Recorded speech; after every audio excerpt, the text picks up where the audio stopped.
Direção defensiva é o tema dessa questão. Olha o que ela traz para a gente. São dispositivos e sistemas importantes para reduzir a possibilidade de situações que podem levar a sinistros de trânsito. Que dispositivos o veículo tem? Quais sistemas o veículo tem? Importantes aí para reduzir a chance de acontecer um acidente de trânsito. Suspensão e direção. Suspensão e direção são dispositivos, sistemas que possibilitam a redução de sinistros de trânsito. Todo veículo tem suspensão, todo veículo tem direção. Estando em boas condições de funcionamento, tanto a suspensão quanto a direção, obviamente vai evitar sim, vai reduzir, né? Não evitar, reduzir a chance de ocorrência de acidente. Até porque a suspensão, se estiver ruim, dentro de uma curva, o carro balança todo. Direção, então, já pensou? Então, isso aqui vai. Faróis, vocês acham que os faróis são importantes para evitar ali ou reduzir a chance de ocorrência de acidente? Claro, né? Vai dirigir à noite sem farol. Então, aqui é. Lanternas indicadoras de direção, gente. Isso aqui, ó, lanternas indicadoras de direção, são as setas, tá? É a seta. Se o Código de Trânsito usasse a palavra seta, ficaria bem mais fácil, né? Sim, os dois aqui também servem. Freios, claro. Pneus em boas condições de uso, sim. Todas as alternativas são corretas? Olha, o macetinho do todas aí, ó. Quando aparece esse todas, é 80% de chance desta ser a resposta. E nesse caso, o macete funcionou. Letra D é a resposta, tá? Direção defensiva. Qual a alternativa incorreta sobre como agir ao transportar passageiro em motocicleta? Conduzir em velocidade moderada? Moderada, ok, não é incorreta. Eu estou procurando a incorreta, já vou eliminar a letra A. Orientar previamente ao garupa quanto à inclinação nas curvas. Previamente quer dizer, antes de sair com a motocicleta, oriente o garupa. Achei interessante aqui o Detran usar o termo garupa, porque garupa seria o passageiro aí no caso, quem está na garupa. Orientar esse passageiro que está na garupa quanto à inclinação nas curvas, porque o motociclista curva conforme para o lado que está a curva. Se o passageiro assustar e tombar o corpo para o outro lado, ele atrapalha aqui a condução da motocicleta. Então tem que orientar ele previamente. Isso é correto. Eu estou procurando a incorreta, então essa não serve como resposta. O garupa, mais uma vez, o passageiro, né? Deve segurar nas alças da motocicleta ali, obviamente, para ter segurança, ou na cintura do condutor. Esse lance de segurar na cintura vai depender da circunstância, né? Mas serve, pode também não estar errado. Essa aqui serve como resposta, ou como resposta não, essa é uma postura correta, então não serve como resposta porque aqui está pedindo a incorreta, já vou eliminar ela. A letra D, somente o passageiro pode erguer a viseira do capacete durante o deslocamento com a motocicleta. Para começar, tem uma casca de banana aqui.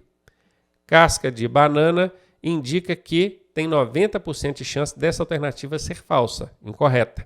Como eu estou procurando incorreta, eu já iria nela só pelo macete, não é? Agora veja bem, tem muita gente que acha que o motociclista não pode usar, o piloto não pode usar a viseira levantada durante o deslocamento, que entra um mosquito no olho dele ali atrapalha a condução da motocicleta. Mas pensa que o passageiro pode levantar a viseira, que não tem problema. Não pode. Aí se isso é um exagero da legislação, não vem nem ao caso aqui, mas não pode. Tanto o condutor quanto o passageiro da motocicleta tem que estar com capacete, jugular fechada e bem afixada aqui, para o capacete não sair da cabeça, e viseira fechada. Só é permitido levantar a viseira, aí vale tanto para o condutor quanto para o passageiro, quando a motocicleta estiver imobilizada. Imobilizou para aguardar o semáforo abrir. Pode abrir a viseira, antes de sair com a motocicleta, abaixa de novo. Não pode, com a motocicleta em movimento, ficar com a viseira aberta ou levantar durante o trajeto. Então, nem o passageiro pode, isso aqui é incorreto. Letra D de dado. Direção defensiva. Durante uma viagem, ao encontrar um trecho sob nevoeiro intenso, com pouca visibilidade, o condutor deve nunca parar o veículo nessas condições. Esse termo nunca é uma casca de banana. Casca de banana indica que essa alternativa tem 90% de chance de ser errada. E nesse caso ela é errada. Aqui fala nunca parar o veículo nessas condições. Quer dizer, você não está enxergando, você vai continuar dirigindo? Está errado, né, gente? Ligar o pisca-alerta e prosseguir pelo acostamento até encontrar local seguro para aguardar o tempo melhorar. Então vamos lá. Ligar o pisca-alerta. O ligar o pisca-alerta é previsto para situações de emergência ou com o veículo imobilizado, também numa situação de motivo de força maior. Se você liga o pisca-alerta e prossegue, mantém o veículo em movimento, isso pode confundir outros motoristas que estão aproximando, achando que você está imobilizado ali na pista. É muito comum, repito, é muito comum os motoristas, isso é habitual, ligarem o pisca-alerta quando sob chuva forte, cerração, neblina, nevoeiro, mas pela norma de trânsito, isso não é o correto. Não é, tá? Então aqui de cara a gente já está sabendo que está errado. Ainda prosseguir pelo acostamento, transitar pelo acostamento com tempo bom já não pode. Imagina com tempo ruim, sem visibilidade, de forma alguma, tá? Aí o finalzinho aqui, até encontrar um local seguro para guardar o tempo melhor, o finalzinho aqui tá ok. Agora, a primeira e a segunda dica aí, e o pior é que a gente acha isso na internet, essas dicas furadas assim, né? Erradíssimo, não pode. Letra C, orientar-se pela faixa divisória da pista. O que é faixa divisória? A pista tem aquela linha do meio ali, costuma ser uma só ou duas, né? De cor branca ou amarela, dependendo do fluxo ali do trânsito. Então você deve se orientar por aquela faixa, que está no centro ali. Só tem uma situação que em baixa visibilidade a gente não deve se orientar pela linha divisória central. É no caso de ofuscamento por luz do farol que vem no sentido contrário. Se alguém mete um farolzão alto no seu olho lá de noite, você vai se orientar pela linha divisória, você vai estar direcionando a sua visão para o farol dele. Aí não. Agora, qualquer outra circunstância, está chovendo muito, cerração, neblina, nevoeiro, pode se orientar pela linha divisória da pista, beleza? Então aqui, ok. Prosseguir até encontrar um local fora da via para estacionar. É comum o Detran usar o termo fora da pista. Só que pista é a parte de circulação dos veículos. Acostamento não é parte de circulação.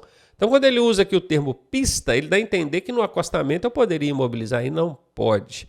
Imobilizar no acostamento é só para fazer uma manobra de conversão ou em caso de motivo de força maior. O carro quebrou, deu um problema, falha mecânica, aí não tem como. Imediatamente você tem que correr, ligar o pisca-alerta, botar o triângulo de segurança e reforçar com galhos e arbustos ao longo da via, para frente, para trás, que é para todo mundo saber que você está ali no acostamento, que é um local perigoso. Não pode ficar imobilizado em acostamento, muito menos mediante as circunstâncias de pouca visibilidade. O risco de alguém colidir com o seu veículo ali é muito grande. Por isso que aqui fala fora da via. Via. Pista ou acostamento. Não pode, é fora da via. Lá no meio do mato mesmo, na roça lá, arranja um lugar, enfia o seu veículo ali pode. Agora, na via, não. Aqui está tudo certinho, essa é a resposta. A letra D, aguardar no acostamento. Acabamos de falar que não, né? Até encontrar uma melhor condição de visibilidade? Não. Letra D também está fora. C é a resposta. E aí, tá gostando da aula? Eu sou o professor Ronaldo Cardoso e tenho o caminho das pedras para você chegar à sua aprovação da forma mais suave possível. Se você fizer exatamente o que eu te pedi, eu garanto que você passa. Clique aqui no primeiro link da descrição e vem ser aprovado com a gente. Processo de habilitação. O condutor habilitado na categoria B pode dirigir ônibus. Não, né, gente? Ônibus vai ser categoria D, então aqui está fora. Caminhão? Não, né, gente? Caminhão seria categoria C. Apesar de que, presta atenção no que eu estou falando aqui. Na questão aqui está ônibus, caminhão. Mas o certo é fazer menção ao peso e ao número de lugares, e não ao tipo. Toda vez que na questão falar ônibus, moto, caminhão, você já pode correr, porque isso não tem isso na legislação de trânsito. Com a B eu posso dirigir automóvel, com a B eu posso dirigir ônibus, com a B eu posso dirigir caminhão. Não, o Código de Trânsito não fala o tipo do veículo. Ele fala a capacidade dele em peso, aqui ó, peso e lugares, né? No caso aqui ele não está citando lugares, mas ele vai falar capacidade em peso e lugares. Então bora lá, ônibus e caminhão está fora, veículo de até 3.500 quilos de PBT, faltou explicar. E moto, olha, aqui tudo bem, com a categoria B até 3.500, mas moto com categoria B não pode, tem que ter A, né? Então aqui está fora. Sobrou o que para nós? C. E realmente, veículos com até 3.500 PBT, que é a mesma coisa que está aqui embaixo, né? A gente já tinha dado um ok.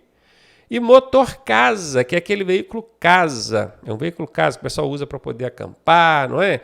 Quando for um motor casa, ele pode chegar até 6.000 quilos ou 6 toneladas. Tá bom? Tá aqui, ó. Motor casa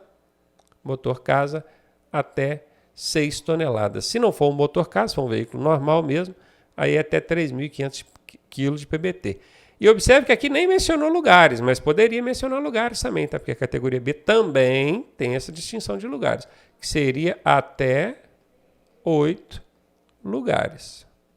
Ok? Pronto, uma mini aula aí sobre categoria B, você já sabe agora o que você pode dirigir com a categoria B. Carga com até 3.500, motor casa de até 6.000 kg e se for veículo de passageiro até 8 lugares. Somebody love. Questãozinha sobre processo de habilitação. Antes de alterar as características de um veículo, deve-se, veja bem, antes de alterar qualquer característica do veículo, você deve fazer o quê? Obter a autorização da autoridade competente? Sim, isso é verdade. Quitar os débitos que existirem junto ao órgão de trânsito? Depois, quando você fizer a alteração da característica, você vai precisar de fazer constar aquilo no documento. Para esse documento passar lá pelo Detran, tem que estar com os débitos tudo em dia. Mas isso é depois. Aqui está falando do quê? Antes de alterar as características. Isso aqui, ó, obter a autorização da autoridade competente, é antes. Então tá ok. Isso aqui não, isso aqui é depois. Vistoriar o veículo, da mesma forma. Depois, esse veículo vai precisar de passar por uma inspeção junto ao Inmetro e na hora de você fazer constar aquilo no documento, vai precisar passar por uma vistoria também do Detran. Isso é depois, aqui está falando antes, está fora. A letra D está dizendo que todas estão corretas. Não estão, só a letra A está correta. Essa aqui também está fora.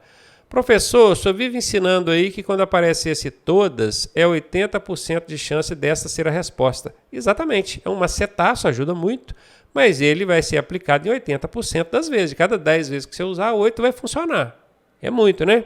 Mas em 2 vezes não vai. E nesse caso aqui não funcionou o macete, tá? Tem que saber mesmo o conteúdo. Processo de habilitação. A aprendizagem somente poderá realizar-se nos termos, horários e locais estabelecidos pela autoridade de trânsito. Que aprendizagem, hein? Você aluno. Aulas, vamos colocar aqui, ó. Aulas de direção. As aulas de direção só pode acontecer nos termos. O que são termos? Nas regras, nos horários e nos locais estabelecidos pela autoridade de trânsito. No caso, o Detran, tá? É ele que cita, ó, você pode treinar. Aliás, na maioria das vezes, o Detran nem estabelece aonde é que vai treinar. Ele só estabelece quando ele quer restringir alguma via. Ó, lá naquela via, lá é perigoso, tem muito trânsito, muito pedestre, não treina lá não. Aí ele comunica, né? Todas as autoescolas por meio de nota oficial. E aí você já sabe que naquele local, a não ser que seja num sábado, num domingo, um feriado, por isso que aqui fala nos termos, horários e locais estabelecidos. Isso aqui tá certinho, tá? Tudo bonitinho. Vamos ver as outras, ó, das 8 às 18 em qualquer local. Olha, não tem lugar nenhum que estabelece que é de 8 às 18 horas. Quem vai ter que estabelecer isso é o órgão de trânsito. Isso pode mudar, pode ser de 8 às 17, de 8 ao meio-dia, só do meio-dia para tarde. Então isso aqui não é verdade. E em qualquer local, veja que o qualquer é uma casca de banana. Quem estuda com a gente conhece as cascas de banana, todas, né? Eu ensino todas. E quando você identifica uma casca de banana numa alternativa, é 90% de chance dessa alternativa ser falsa. Nesse caso é falsa. Apenas em áreas fechadas ao trânsito, apenas também é casca de banana, já elimina. Somente no período matutino, somente também é casca de banana. Pode eliminar. Professor, fiquei curioso agora. Quais são todas as cascas de banana? Aí é vindo estudar com a gente. Eu vou te ensinar. Anota essas palavrinhas aí. Todas elas e decora. Que essas palavrinhas são cascas de banana. Quando elas aparecem nas alternativas, é 90% de chance da alternativa ser falsa. Você já elimina. Para facilitar aqui a sua análise da questão. Boa, né? Bora estudar com a gente. A ML, que permite a ultrapassagem nos 2 sentidos, é chamada de... ML? ML é marca longitudinal. Poxa, eu preciso decorar esse código? Por certo, não. Mas as alternativas aqui, elas são bem sugestivas. Já dá logo para entender. Você não precisa nem saber o que é ML. Esquece o ML. Só lê as alternativas. Ó. Qual dessas sinalizações permite a ultrapassagem nos 2 sentidos? Pronto. Esse ML aqui foi só para te preocupar, tá bom? Mas significa marca longitudinal. É um tipo de código que identifica essa sinalização no manualzinho que você estuda. Se você não quiser ter problema com isso, tem esse L aqui, é de linha, tá? Linha, são aquelas linhas que dividem a pista ou linhas que vêm nas margens da pista, beleza? Permite, cadê? Permite ultrapassar nos dois sentidos. A que permite ultrapassar é pontilhada, né? E nos dois sentidos só existe essa. Professor, mas não existe aquela dupla pontilhada, não? Existe, mas ela não serve para permitir a ultrapassagem nos dois sentidos. Essa dupla pontilhada, ela serve para marcar área de trânsito com fluxo reversível. É outra coisa, não vou entrar no mérito aqui agora, tá? Falou permite ultrapassar nos dois sentidos, é linha simples pontilhada. Bora ver? Simples contínua? Não. Contínua? Não. Professor, aí está escrito seccionada, é a mesma coisa que pontilhada? Sim. Na prova pode aparecer pontilhada, seccionada, tracejada ou interrompida. Vamos repetir? Pontilhada, seccionada, tracejada ou interrompida. Tudo a mesma coisa, são sinônimos. Linha simples seccionada ou dupla seccionada. Eu disse que a dupla seccionada é para controle de fluxo reversível. No caso, a resposta vai ser a linha simples seccionada, B de bola. Essa aqui, ó. Sinalização viária. A placa A26B adverte que a via possui... Eu estou vendo aqui uma placa de advertência apontando para um lado e para o outro. É alguma coisa dupla, não é? Dupla. Sentido obrigatório? Não. Para ela obrigar alguma coisa, ela teria que ser uma placa de regulamentação, né? Que são aquelas placas impositivas, imperativas. Isso aqui é placa de advertência, não obriga nada. Então tá fora, já eliminei essa. Vai ser sentido duplo, direção dupla ou mão dupla? Olha, ela pode até ter o sentido, né? A gente pode entender no trânsito, na prática do dia a dia, que a C e a D tem mais ou menos a mesma aplicabilidade. Sentido duplo, então direção dupla ou mão dupla. Se eu posso ir para os dois lados, a via tem que ser de mão dupla, não é? Pois é, eu posso até ter na prática esse entendimento. Mas quando isso acontecer, que você ficar em dúvida entre um e a outra, opte por responder aquela que define exatamente o significado da placa. E se você olhar no seu manualzinho ou no nosso aplicativo aqui onde você pode estudar placas, você vai ver que o significado dessa placa é sentido duplo. Essa é a resposta. Tem ela também como sentido único, tá? A setinha apontando para um lado só. Aí pode ser sentido único apontando para a esquerda ou apontando para a direita, vai depender para que lado que a placa estiver virada. Sinalização viária. A placa R4A regulamenta o quê? Então, bora para o macetinho de novo. Quando aparece esse Azinho, é alguma coisa para a esquerda. Se fosse um Bzinho, seria alguma coisa para a direita. Como eu estou procurando alguma coisa para a esquerda, que é o que está aqui, eu já vou procurar aqui, direita, já eliminei, ó. Ok? Então, ora lá, ela tem uma tarja transversal. Essa tarja transversal aqui, ela proíbe alguma coisa. Então, pode ser aqui. Aqui não é, porque aqui está falando de curva acentuada. A curva acentuada é curva perigosa. Quem avisa de curva perigosa são as placas de advertência, tá? Aquelas amarelas que tem um formato quadrado assim. Então, já eliminei essa também. Proibido virar à esquerda. Exatamente, eu estou procurando alguma coisa para a esquerda. Ó. É essa mesmo, ela está proibindo alguma coisa para a esquerda. Essa é a resposta, a letra C. Sinalização viária. Elementos criados para evitar a transposição de faixas de trânsito. Vamos desenhar, tá? Vamos lá. Imagina que isso aqui é um canteiro central bem torto, né? Desenho mal para danar. Nossa Deus. Vou tentar acertar ele aqui. Aí. Imagina que isso aqui é um canteiro central.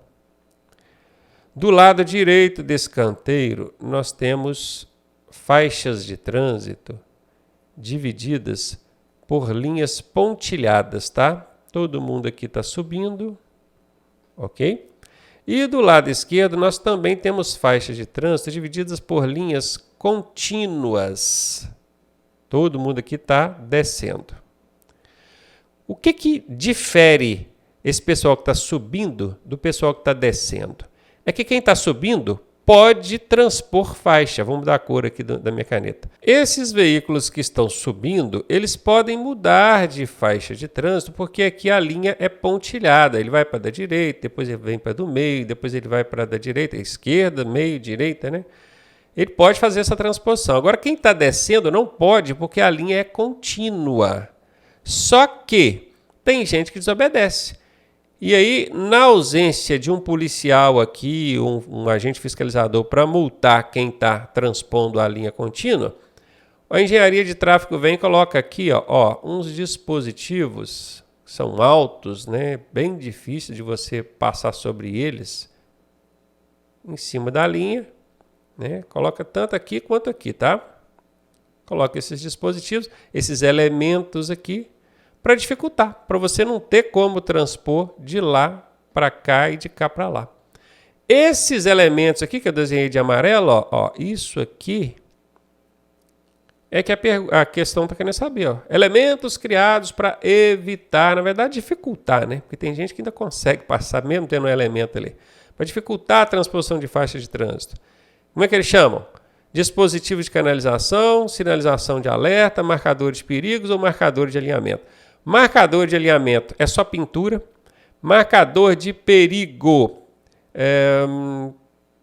não é o caso aqui, não é pintura, mas não é o caso aqui.